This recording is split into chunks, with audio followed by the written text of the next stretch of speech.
এখন আমাদের কলকাতায় যা পরিস্থিতি, আজ মঙ্গলবার ঐশীয় মেরাজ অনলাইন ক্লাস। আজ অনলাইন ক্লাস হওয়ার জন্য এই নন্দ উৎসবে আজকে ঐশী বাড়িতেই রয়েছে।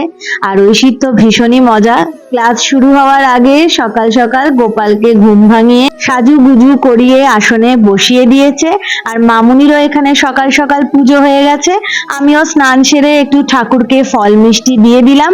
এরপরে রান্নাঘরে এসে দেখি মামুনি ভোগ রান্না শুরু করে দিয়েছে। মামুনি করছে পায়েস, আর আমি এখানে পাঁচমিশালি এই তরকারিটা করে নিচ্ছি। রান্না করতে করতে বাইরে তাকিয়ে দেখি আজ কতদিন পর রোদ উঠেছে। রোদ্দুরটা দেখে না অনেকদিন পর একটা আলাদাই এনার্জি কাজ করছে। এরপর আবার আমি একটু ননি বানিয়ে নিলাম, আর আমাদের ভোগ রান্নাও রেডি। ঠাকুরকে ভোগ নিবেদন করে দিলাম। আজ হয়েছে খিচুড়ি, 5 রকম ভাজা, পাঁচমিশালি তরকারি, পায়েস, চাটনি, মিষ্টি। এভাবেই আমাদের এবার জন্মাষ্টমীর পুজো হলো।